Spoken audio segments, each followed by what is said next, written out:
Puji dan syukur kami panjatkan kehadirat Tuhan Yang Maha Esa karena atas segala rahmat-Nya sehingga kami boleh menyelesaikan makalah kami dengan judul Teologi Surat Ibrani. Dan kami juga mengucapkan terima kasih banyak kepada Mama Pendeta selaku dosen pengasuh yang telah memberikan kami kesempatan belajar untuk mencari tahu beberapa hal mengenai Surat Ibrani. Dalam makalah ini kami menguraikan tentang latar belakang dari surat Ibrani yang terdiri dari penulis, penerima, dan juga konteks pergumulan. Dan ada beberapa inti teologi dari surat Ibrani yang kami temukan dan kami paparkan dalam makalah ini. Dan kemudian di akhir makalah ini ada implikasi dari salah satu teologi surat Ibrani yang kami pakai untuk menjawab persoalan dalam konteks masa kini. Kami berharap dengan adanya makalah ini dapat menambah wawasan kita semua mengenai teologi surat Ibrani. Yang pertama, penulis. Mengenai siapa penulis dari surat Ibrani ini? Dari abad ke abad banyak orang mempertanyakan siapakah sebenarnya penulis dari surat Ibrani ini. Apakah Paulus, Apolos, Lukas, Aquila dan Priscilla, Silas, ataukah seorang sahabat yang bernama Timotius?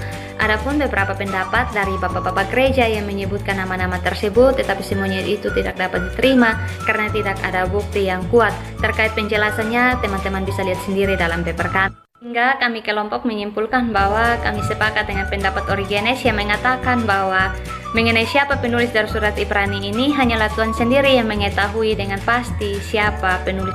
Dua, penerima. Di sini penulis menyimpulkan bahwa kitab Ibrani ini memang diperuntukkan kepada orang-orang Ibrani atau juga yang disebut orang-orang Yahudi yang berada di luar Palestina. Demikian juga dalam tulisan yang dicatat oleh Louis Vermen yang mengatakan bahwa alamatnya memang untuk orang Ibrani. Ini juga tertera dalam segala salinan sampai pada yang tertua sekalipun. Jadi surat ini dapat dikatakan diperuntukkan kepada orang Ibrani.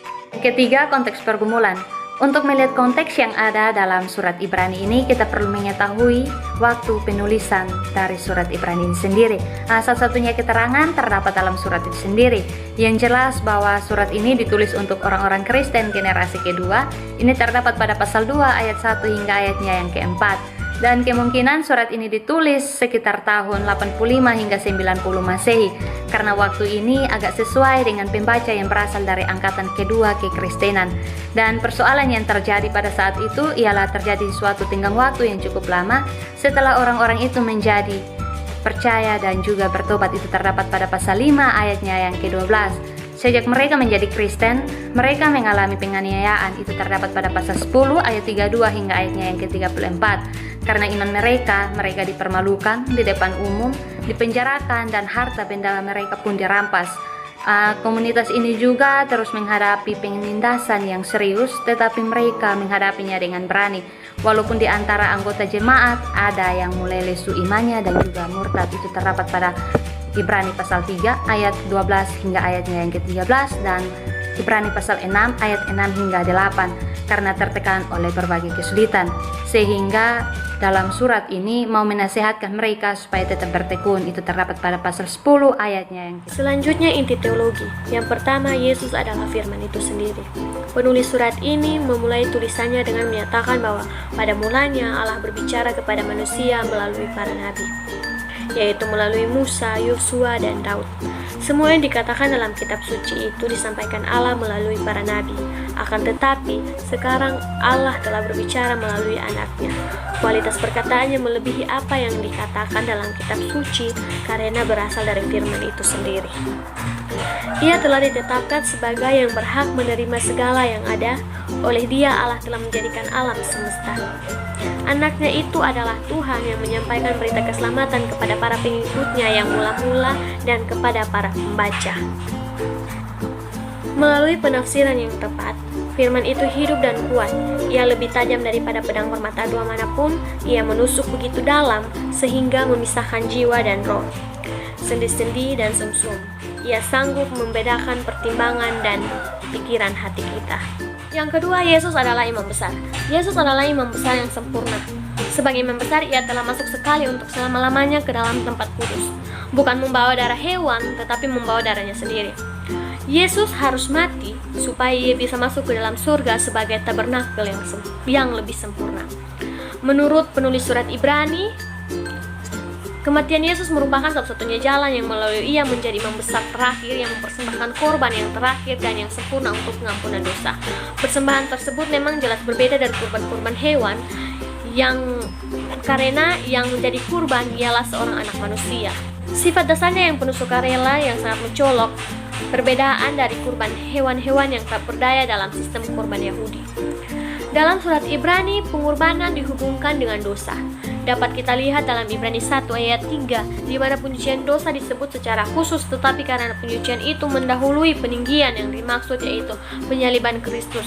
Penyucian itu menunjuk kepada penghapusan dosa dan pembersihan orang berdosa. Ada juga petunjuk dalam surat Ibrani kepada hubungan kultus imamat Lewi dengan dosa. Misalnya, imam besar diharuskan mempersembahkan kurban karena dosa, bukan saja bagi umat tetapi juga bagi dirinya sendiri. Pernyataan ini berhubungan dengan pernyataan dalam Ibrani 4 ayat 15 bahwa imam besar kita itu tidak berbuat dosa. Dan pada Ibrani 7 ayat 26-27 benar-benar dibuat perbandingan bahwa Kristus tidak perlu seperti imam-imam besar lainnya yang setiap hari mempersembahkan kurban untuk dosanya sendiri. Sebagai hal ini telah dilakukan satu kali untuk selama-lamanya ketika ia mempersembahkan dirinya sendiri. Sifat persembahan Kristus yang benar-benar berbeda terlihat paling jelas dalam Ibrani 9 ayat 14, di mana penulis berkata bahwa Kristus yang oleh roh yang kekal telah mempersembahkan Kristus dirinya sendiri kepada Allah sebagai persembahan yang tidak bercacat. Yang ketiga, iman. Iman ialah suatu kepercayaan, terutama kepada realitas Allah. Dalam pengertian zaman modern, iman adalah semacam pengetahuan yang lebih rendah atau penerimaan pendapat atau berita yang tidak sepenuhnya dapat dibuktikan.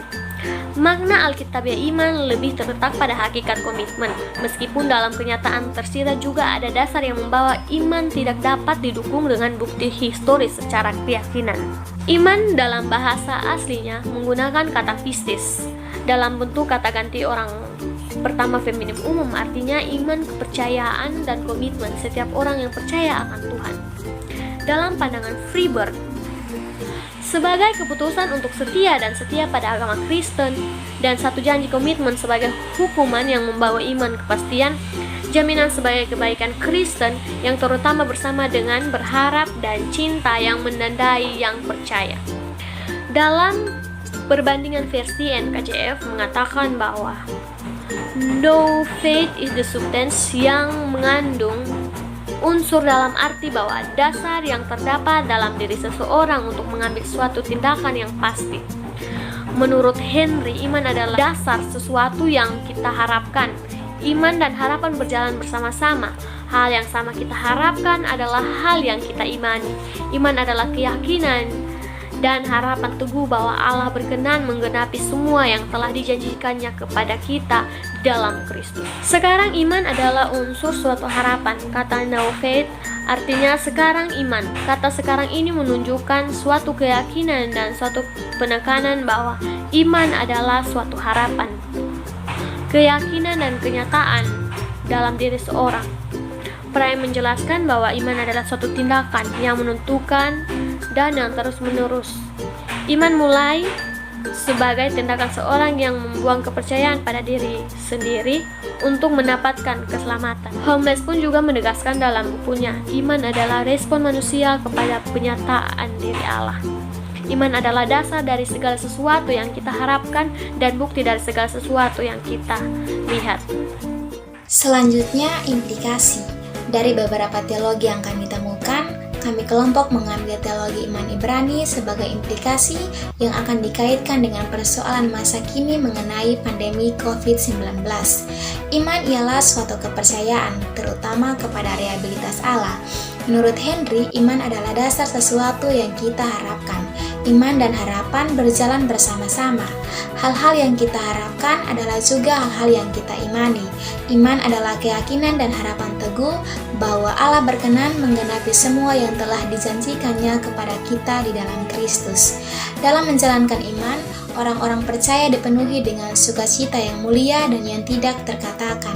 Sekarang iman adalah unsur sesuatu harapan. Kata now faith artinya sekarang iman. Kata sekarang ini menunjukkan suatu keyakinan dan suatu penekanan bahwa iman adalah suatu harapan, keyakinan, dan kenyataan dalam diri seseorang. Saat ini di daerah NTT berada dalam zona merah.